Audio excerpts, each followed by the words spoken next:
నమస్కారం. ఇది సంగతికి స్వాగతం. ఒక కర్మయోగి, నిత్య స్వాప్నికుడు, ఆ కలలు నిజం చేసుకున్న కృషివలుడు, నిబద్ధతకు నిలువెత్తు చిరునామా, అంకితభావానికి నిలువుటద్దం, ఎల్లలెరుగని మానవత్వానికి నిలువెత్తు రూపం, దేశభక్తిలో మరో మహాత్ముడే అనాలేమో. ఇన్ని ప్రత్యేకతలు ఉండబట్టే ఎక్కడో ద్వీప పట్టణంలో పుట్టిన దేశానికే దీపశిఖగా ఎదిగారు కలాం. 83 ఏళ్ల జీవితంలో ప్రతి క్షణం స్ఫూర్తి సందేశం ఇచ్చారు. ప్రతి మాట చైతన్య దీపికే. ఆకాశమంత ఎత్తుకు ఎదిగేలా చేసిన నడత, ఆ ఎత్తుకు చేర్చిన వాళ్ళను మరవని వినమ్రత ఎప్పటికీ అనుసరణీయం. అందుకే ఈ కాలం స్ఫూర్తి ప్రదాతగా నిలిచిన కలాంకు ఆయన జయంతి సందర్భంగా సలాం అంటోంది యావత్ భారతం.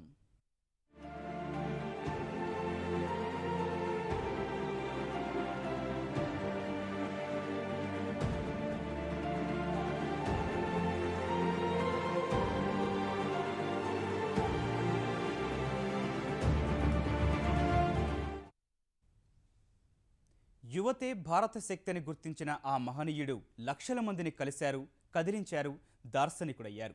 చివరి వరకు విశ్రమించకుండా పనిచేస్తూనే గడిపారు. దేశం గర్వించదగ్గ శాస్త్రవేత్తగా మారిన, దేశ ప్రథమ పౌరుడిగా విధులు నిర్వర్తిస్తున్న, నిత్య విద్యార్థిగా ఉండడం మాత్రం మానలేదు. ఎప్పుడూ ఏదో కొత్త విషయాన్ని అన్వేషిస్తూ, నలుగురికి విజ్ఞానం పంచుతూ మా మంచి మాస్టారు అనిపించుకున్నారు. అందరికీ మార్గదర్శి అయ్యారు. అక్టోబర్ 15 ఆయన జయంతి.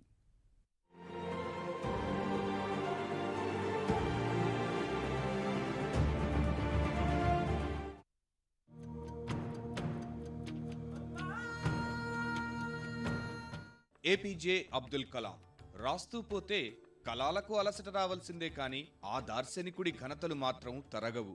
అంతలా ప్రపంచాన్ని ప్రభావితం చేసిన నిత్య కృషివలుడు. దేశం కోసమే పుట్టాడా అన్నట్లు సాగిన మహనీయుడి జీవన ప్రస్థానంలో ప్రతి క్షణం ఒక పాఠ్యాంశం. ఆయన గురించి తెలుసుకోవడం అంటే వ్యక్తిత్వ వికాస పుస్తకాలన్నీ చదివినట్లే. కలాం మార్గం అనుసరించడం అంటే విజయ సోపానాలు సిద్ధం చేసుకోవడమే. అనుకరించడమైతే కొండల్ని సైతం పిండి చేయగల మానసిక శక్తి సొంతం చేసుకోవడమే.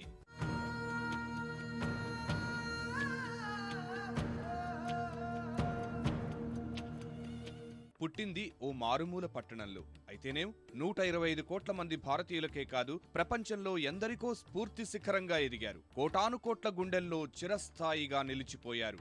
ఎవరికీ ఏం కాకున్నా అందరూ మావాడు అని చెప్పుకునేలా సాగింది Kalam జీవనయానం.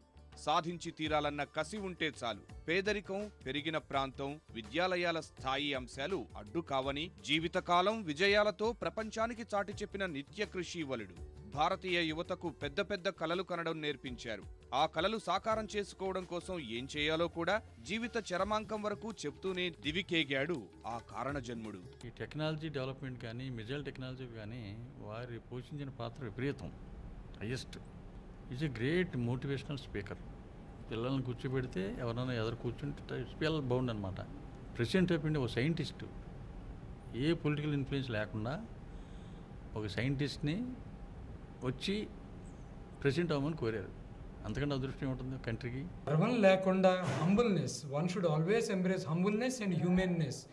These are the two essential qualities one should always imbibe. దానికి ప్రతీక ఎవరు అంటే మహానుభావుడు అబ్దుల్ కలాం గారు. నేను చాలాసార్లు నా స్టూడెంట్స్ తోటి నేను చెప్తూ ఉంటాను. పెరిగింది 19వ శతాబ్దం ఆరంభంలో కట్టిన ఇంట్లో అయినా ఆలోచనలు మాత్రం 21వ శతాబ్దాన్ని దాటిసాగాయి. పెరిగిన జీవన విధానం, చుట్టూ ఉన్న నలుగురే మన భవిష్యత్ని నిర్దేశించగలరని గట్టిగా విశ్వసించే కలాం సర్వమానవ సౌభ్రాత్రం కాంక్షించారు. పరమత సహనానికి ప్రతీకగా నిలిచాడు. చివరి వరకు అన్ని మతాల అభిమతాలు గౌరవిస్తూ భారతీయ లౌకిక భావాలకు నిలువెత్తు రూపంలా దర్శనమిచ్చాడు.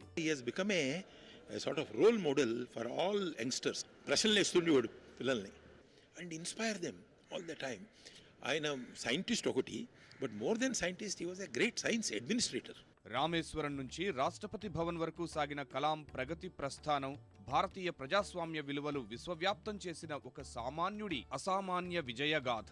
ఈ విషయాల్నే ప్రపంచ వేదికలపై సగర్వంగా చెప్పుకున్నారాయన. భారతదేశంలో పుట్టడం ఎంత అదృష్టమో, ఈ పుణ్యభూమి ఎంత ఘనమైనదో ప్రపంచ దేశాలకు ఎన్నోసార్లు వివరించారు. బాల్యం నుంచి అనుకున్న తీరాలు చేరే క్రమంలో దేశం తనకేమి ఇచ్చిందో ఒక విజేత ఆత్మకథ పేరున విడుదలైన ఆ పుస్తకంలో ప్రతి వాక్యం తెలియచేస్తుంది. ఆ పుస్తకంలోని ప్రతి పుట నేడు నిరుత్సాహం ఆవరించిన ప్రతి విద్యార్థికి ఒక స్ఫూర్తి పాఠమే.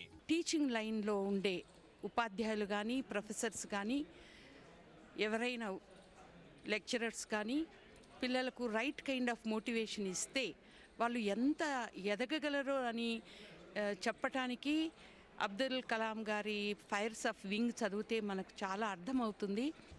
From lower stage, from poverty to we went to the higher ends of the last stage, the President of India.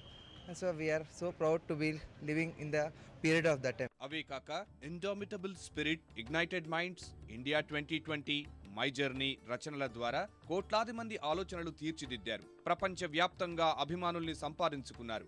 అనుక్షణం అంతరాల భారతం గురించి చర్చలు జరిపే ఎందరికో ఆ అగాధాల్ని ఎలా పూడ్చాలో దిశానిర్దేశం చేశారు.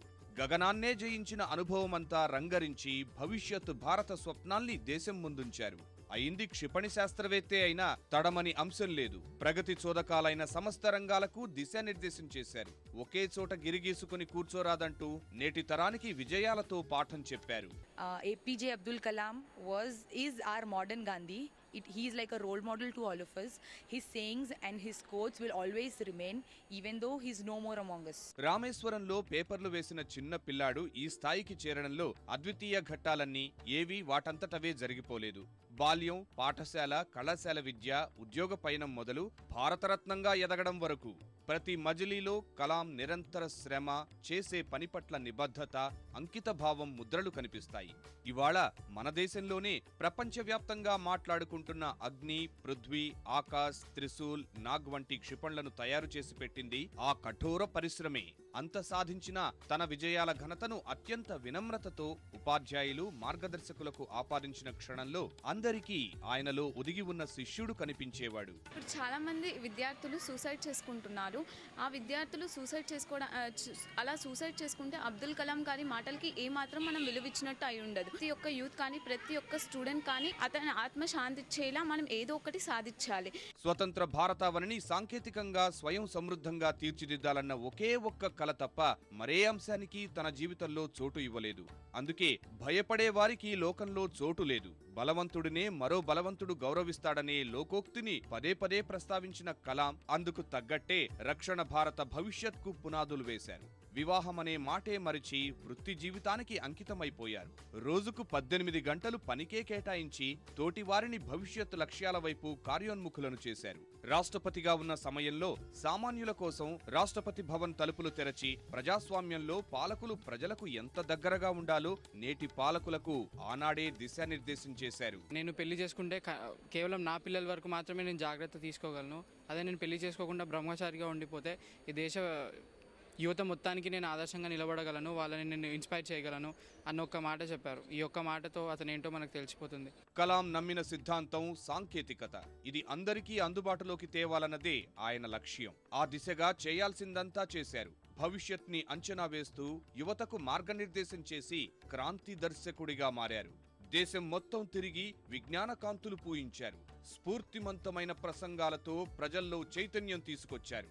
ఆ చైతన్య జ్వాల ఆరకుండా నిత్యం మరెంతో మందికి స్ఫూర్తినిస్తూ ప్రజ్వలించేలా చేయాల్సిన బాధ్యత ఆయన ఈ నేలపై నడయాడిన సమయంలో ఉన్న మనందరిపై ఉంది. కలాం కలాం కలాం. ఆసేతు హిమాచలం కేజీ నుంచి పీజీ వరకు ఏ విద్యార్థి నోట విన్నా ఇదే పేరు. ఏపీజే అబ్దుల్ కలాం అన్న పేరే యువత స్ఫూర్తి మంత్రం. దేశంలో ఎందరో రాష్ట్రపతులయ్యారు, మరెందరో శాస్త్రవేత్తలు గొప్ప విజయాలు సాధించారు. వారెవరికి రానంత పేరు కలాంకు ఎందుకొచ్చింది? కశ్మీర్ నుంచి కన్యాకుమారి వరకు ప్రతి విద్యార్థి మది ఎలా దోచారు? విద్యార్థులు అంతగా ప్రభావితం అవడానికి ఏం చేశారు?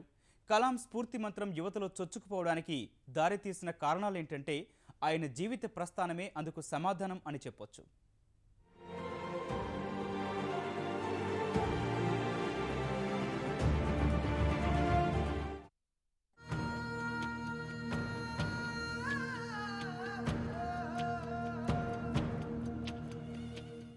India has to become, by 2020, one of the 5 great countries in science and technology. How to become. For that, all of you need one quality. Can you imagine what is that quality? Courage. Okay? Courage. Will you repeat with me? Ready? Courage. Courage. To think different. Courage. To invent. Courage to invent. Courage to travel into an unexplored path. Courage to discover the impossible. Courage to combat the problems and succeed are the qualities of the youth. Repeat with me. Courage to combat the problem and succeed are the unique qualities of the youth.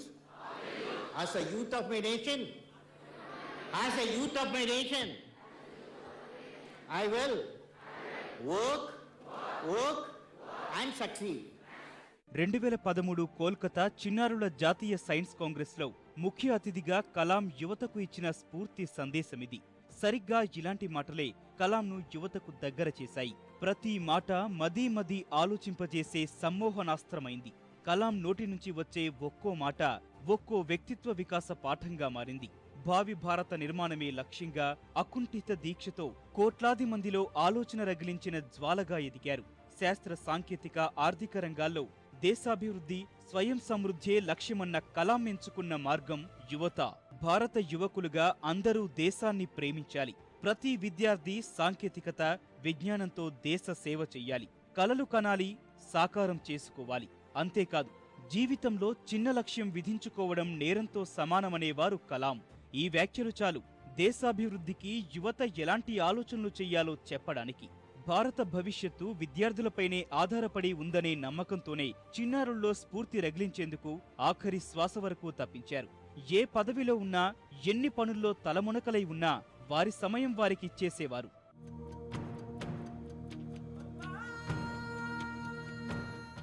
Kalam జీవితమే యువతకు సందేశం. ఆయనకు పిల్లలకు పాఠాలు చెప్పడం అంటే ఇష్టం. వారితో తన అనుభవాలు పంచుకోవడం అంటే ఇష్టం. చిన్నారులు అడిగిన ప్రతి ప్రశ్నకు సమాధానమివ్వడం అంటే ఇష్టం. వారి ఊహలకు రెక్కలు ఇచ్చి అభివృద్ధి చెందిన భారతం వైపు మార్గనిర్దేశనం చెయ్యడం అంటే మరింత ఇష్టం. జీవితానుభవాలన్నీ గుదిగుచ్చి పేర్చిన ఒక విజేత ఆత్మకథ అయినా దేశవ్యాప్తంగా అనేక సందర్భాల్లో విద్యార్థులనుద్దేశించి చేసిన ప్రసంగాలైనా అదే సంకల్పంతో ముందుకు సాగారు.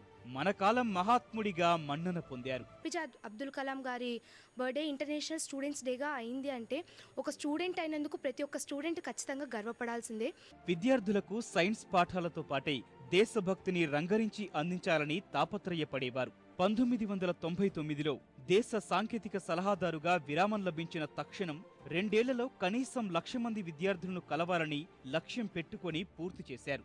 రాష్ట్రపతిగా విశ్రాంతి తీసుకున్నాక అదే పంథాను అవలంబించారు. చిన్నారులతోనే మమేకమయ్యారు. ముఖ్యంగా పాఠశాల విద్యార్థులపై మరింత ఆదరాభిమానాలు కనపరిచేవారు. కారణం ఒక్కటే, వారిలో ఏ కొందరిలో విజ్ఞాన జ్యోతులు వెలిగించగలిగినా భవిష్యత్ భారతానికి అదే శతకోటి దీపకాంతులు అందిస్తుందనే విశ్వాసం. విజ్ఞానం కోసం రగిలే ప్రతి హృదయం భూమిపై అన్నింటికంటే శక్తివంతమైనదన్నది కలాం అభిప్రాయం. కలాం గారు గొప్ప ప్రతిభావంతుడు కాదు, మహామేధావి కాదు ఆయన. కానీ ఆయన ఏది ఆలోచించాడో అదే చెప్పటం, ఏది చెప్పాడు అదే చేయడం, వీలున్నంత మేరకు దాన్ని అనుసరించే ప్రయత్నం చేశాడు. అందుకే మనందరి మనసులు చూడగొన్నాడు ఆయన. కలాం గారికి పదవుల్లో ఉన్నా లేకపోయినా ఆడంబరం అసలు ఏమాత్రం లేదు. నిరాడంబరంగా మనుషులుగా చూశాడు, తను మనిషిగా భావించుకున్నాడు. కలాం గారిలో చిన్నపిల్లల్లో ఉన్న జిజ్ఞాస ఉండేది. ఆ చిన్నపిల్లలలో ఉంటున్న అమాయకత్వం, మనస్తత్వం ఉండేది. విద్యార్థులకు కావాల్సింది ఈ 3: ఆడంబరాన్ని పక్కన పెట్టుకోవడం, అధ్యయనం చేయటం, కొత్త పొంతలు తొక్కే ప్రయత్నం చేయటం. భిన్నంగా ఆలోచించండి, ఆవిష్కరణలో సాహసం చూపండి, ఎవరూ వెళ్ళని దారిలో నడవండి, అసాధ్యాలు సుసాధ్యం చెయ్యండి, సమస్యను చూసి భయపడ్డం కాక ఎలా ఓడించాలో తెలుసుకోండి, కలలు కనండి, వాటిని సాకారం చేసుకునేందుకు శ్రమించండి అంటూ నిత్యం చైతన్యం రగిలించడానికే ప్రయత్నించేవారు. విలువలతో కూడిన ఆర్థికాభివృద్ధి వైపు పరుగులు తీస్తున్న భారత స్వప్నం సాకారమవ్వాలంటే విద్యార్థిలోకమే మూలస్తంభాలని చెప్పేవారు. సృజనాత్మకత ఆలోచనలకు బాటలు వేస్తుందని, ఆ ఆలోచనే విజ్ఞానం పెంచి ఉన్నత స్థాయికి తీసుకువెళ్తుందని సందేశాన్నిచ్చేవారు. ఆయన యొక్క జన్మదిన సందర్భంగా మనం అందరము కూడా ఘన నివాళులు అర్పించాలి.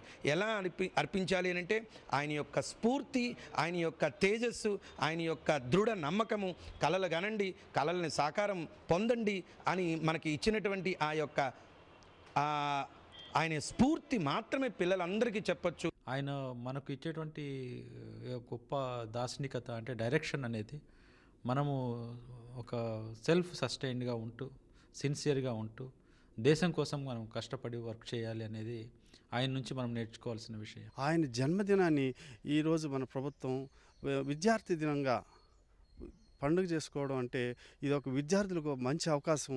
ఈ విద్యార్థులు ఈ యొక్క అవకాశాన్ని వాడుకుని మంచి ఒక్క ఆలోచన రోజుకి ఒక విద్యార్థి కన్నా ఒక మంచి ఆలోచన కలిగి వారి భవిష్యత్తులో మంచి పౌరులుగా మారాలని ఆయన ఆశ. కలాం ఎన్ని సభలు సమావేశాల్లో పాల్గొన్నా ఒక్కటే లక్ష్యం, దేశాభివృద్ధికి యువతను కంకణబద్ధులు చేయడం. అందుకే శాస్త్రవేత్తల్లో శాస్త్రవేత్తగా, విద్యార్థుల్లో విద్యార్థిగా, పిల్లల్లో పిల్లాడిలా మసిలేవారు. రాష్ట్రపతిగా దేశ సమగ్రత, సమైక్యత, సంస్కృతి, సాంప్రదాయం వంటి అనేక విషయాలు, విశేషాలు అందరి హృదయాల్ని ఆకట్టుకునేలా విశ్లేషించి చెప్పేవారు. అహం అన్న పదానికి అవకాశం లేకుండా అనుభవ సారాన్ని అందరికీ పంచివ్వాలనే తప్పించేవారు. అవే ఆదర్శాలు ఆయన్ని దేశం నలుమూలలా పర్యటించేలా చేశాయి. తెలిసింది అందరికీ చెప్పాలన్న తపన ఎప్పుడూ తడుముతూనే ఉండేది. చివరకు తుది శ్వాస విడిచింది అలా పిల్లలకు పాఠాలు చెబుతూనే. ఇంతటి ఉన్నత వ్యక్తిత్వం కలవారు కాబట్టే ఆయనంటే చిన్నా పెద్ద అందరికీ అమితమైన ఇష్టం. తను మన కలర్ గురించి కూడా చెప్తాడు. స్వప్నించు స్వప్నించు స్వప్నించు, స్వప్నాలు భావాలుగా మారితే, భావాలు కార్యరూపాలను దాలుస్తాయి. అలాగే మన కళలు కూడా ఉన్నతమైనటువంటి అయితే మనం కూడా ఉన్నతమైనటువంటి వ్యక్తి స్థితిలో ఉంటామని మనం ఇలాగే పాటిస్తూ బాటలో నడిస్తే అందరికీ మనం కూడా అలాగే అవుతామని నేను గట్టిగా నమ్ముతున్నాను. ఇన్ని విశేషాలు ఉండబట్టే కలాం అందరివాడుగా నిలిచిపోయారు. యువతకు స్ఫూర్తి ప్రదాత అయ్యారు. కలాం ప్రసంగంలో ప్రతి మాటకు అందరూ మంత్రముగ్ధులవుతారు. మాజీ ప్రధాని జవహర్లాల్ నెహ్రూను చాచా నెహ్రూ అని పిల్లలు ప్రేమగా పిలుచుకునేవారంటారు. నెహ్రూ తర్వాత మళ్లీ పిల్లలు అంతే ప్రేమగా పిలుచుకునే నాయకుడు అబ్దుల్ కలాం మాత్రమే. అందుకే ఆయన అద్భుత కలాంగా భరతజాతి గుండెల్లో నిలిచిపోయారు. శాస్త్ర సాంకేతిక రంగాల విజ్ఞాన ఖని అబ్దుల్ కలాం అనుక్షణం దేశం కోసం పరితపించిన మహానీయుడు. క్షిపణి పితామహునిగా కీర్తి గడించిన, అణ్వస్త్ర దేశంగా భారత్ను శక్తిమంతం చేయడంలో కీలక పాత్ర పోషించిన అంతా దేశాభివృద్ధి కోసమే. ప్రగతి ప్రణాళికలతో నవభారత నిర్మాణానికి నాంది పలికాడు. నిన్న ఆయన వేసిన పునాదే నేటి అభివృద్ధిని శాసిస్తోంది. జనభారతం ఆయనకు తలవంచి నమస్కరిస్తోంది.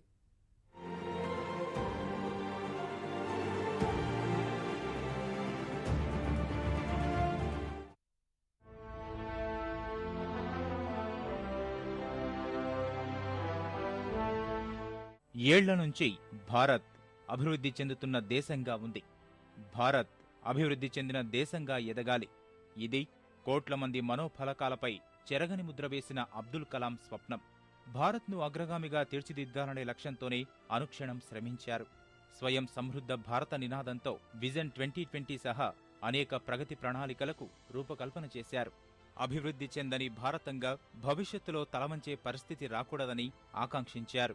ఇదే సంకల్పంతో అంతరిక్ష, రక్షణ రంగాల్లో అద్భుత ఆవిష్కరణలతో అభివృద్ధి భారత నిర్మాణానికి బాటలు వేశారు. స్వదేశీ క్షిపణులు, రాకెట్లతో భారత్లో తయారీ విధానానికి నిలువెత్తు నిదర్శనంగా నిలిచారు. 1980లోనే సమీకృత క్షిపణి అభివృద్ధి కార్యక్రమం రూపొందించి స్వదేశీ సామర్థ్యం ప్రపంచానికి పరిచయం చేశారు. స్వదేశీ పరిజ్ఞానంతోనే శాస్త్ర సాంకేతిక అంతరిక్ష రంగంలో ప్రయోగాలు ప్రారంభించి క్షిపణి పితామహునిగా ఖ్యాతి గడించారు. భారత్ నేడు శాస్త్ర సాంకేతిక రంగంలో స్వావలంబన సాధించిందంటే అందుకు పునాది విక్రమ్ సారాభాయి. ఆ పునాది పటిష్టం చేసి తిరుగులేని శక్తిగా మార్చింది కలాం. వినీలాకాశంలో అద్భుతాలు ఆవిష్కరిస్తున్న ఇస్రో ప్రయోగాలకు అంకురార్పణ వేసింది కలామే. దేశం అమ్ముల పొదిలో శత్రువులకు వణుకు పుట్టించే అస్త్రశస్త్రాల రూపకర్తగా రక్షణ రంగానికి, అంతరిక్ష పరిజ్ఞానానికి ఆయన వేసిన దారే నేటికి మార్గదర్శకమై నడిపిస్తోంది. పృథ్వీ, అగ్ని, ఆకాశ్, నాగ్, త్రిశూల్ తదితర క్షిపణుల అభివృద్ధిలో విశేష సేవలకు మిస్సైల్ మ్యాన్ ఆఫ్ ఇండియాగా పేరు గడించారు. శత్రు భయంకర అగ్ని క్షిపణులతో ప్రపంచానికి మన శక్తి సామర్థ్యాలు చాటి చెప్పారు. చంద్రయాన్, మంగళయాన్తో భారత అంతరిక్ష కీర్తి పతాకం అత్యున్నత శిఖరాలు చేరిందంటే కలాం హయాంలో పడిన పునాది. అత్యున్నత క్షిపణులతో భారత రక్షణ రంగం శక్తిమంతంగా తయారైన DRDOలో ఆనాడు ఆయన పడిన శ్రమకు ఫలితమే.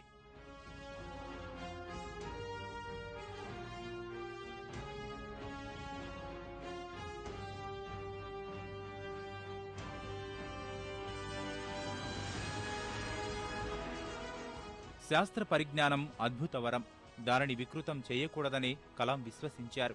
అణు విజ్ఞానం శాంతి అవసరాలకు వినియోగించుకోవాలనేదే ఆయన దృక్పథం. ప్రపంచంలో 30 నుంచి 60% దేశాలు విద్యుత్ అవసరాలు అణు విద్యుత్తుతో తీర్చుకుంటున్నాయని గుర్తు చేస్తూ ప్రత్యామ్నాయాలు సూచించారు. బలవంతులు బలవంతులనే గౌరవిస్తారన్న రాజనీతి స్ఫూర్తితో మనము ఆయుధ శక్తిగా ఎదగాల్సిందేనని కరాఖండిగా చెప్పగలిగారు. భారత్ను అణ్వస్త్ర దేశంగా తయారు చేయడంలో కీలక పాత్ర పోషించారు. ఇదే సమయంలో హైదరాబాద్ భారత రక్షణ పరిశోధనా సంస్థ ప్రయోగశాల విభాగాధిపతిగా పనిచేస్తూ మానవీయ ఆవిష్కరణలకు ప్రాణం పోశారు. 1998లో గుండె వైద్య నిపుణుడు డాక్టర్ సోమరాజుతో కలిసి తక్కువ ధర కలిగే కరోనరీ స్టంట్ రూపొందించారు. పోలియో బాధితులకు తయారు చేసిన తక్కువ బరువు గల పరికరం విప్లవాత్మక పరిశోధనలకు మచ్చుతునక. అభివృద్ధి ప్రణాళికలతోనూ ప్రభుత్వాన్ని కదిలించారు కలాం. పల్లెలకు తిరిగి జవసత్వాలు నింపే లక్ష్యంతో వినూత్న ఆలోచనలకు శ్రీకారం చుట్టారు. అభివృద్ధిలో గ్రామాలు, పట్టణాల మధ్య ఉన్న అంతరం తొలగించేందుకు పల్లెల్లోనూ పట్టణ స్థాయి వసతులు కల్పించాలని భావించారు. దేశంలో 6 లక్షల గ్రామాలకు ప్రగతి ఫలాలు అందాలని కోరుకున్నారు. కలాం ఇచ్చిన మరో సందేశం ఆత్మ న్యూనత వదిలి ముందుకు సాగమని. మనకేవో లేవని బాధపడడం కంటే ఉన్నవాటిని చూసి గర్వించాలని హితవు పలికేవారు. అందుకు ఎన్నో ఉదాహరణలు. పాల ఉత్పత్తిలో మనమే ప్రథమం. రిమోట్ సెన్సింగ్ ఉపగ్రహాల్లో అగ్రస్థానం మనదే. వరి, గోధుమ ఉత్పత్తిలోనూ 2వ స్థానం. ఇలా అనేక అంశాల్లో మేధోపరంగా ఎంతో ముందుకున్నా మనల్ని మనం కించపరుచుకోవడం సరికాదని ప్రజల్ని సానుకూల దిశవైపు నడిపించేవారు. చెడు వార్తలు, వైఫల్యాలకే ప్రాధాన్యం ఇస్తున్నామని, ఈ పరిస్థితి మారందే భవిష్యత్తు ఉండదంటూ హెచ్చరించేవారు. భావి భారత నిర్మాణానికి పునాది వేసిన కారణజన్ముడు అబ్దుల్ కలాం. ప్రభుత్వాలు చూపిన బాటలో పయనిస్తే అభివృద్ధి భారత స్వప్నం సాకారమవుతుంది. ఇది సంగతి. మరిన్ని విభిన్న అంశాలతో మరో ఇది సంగతిలో మళ్ళీ కలుద్దాం. నమస్కారం.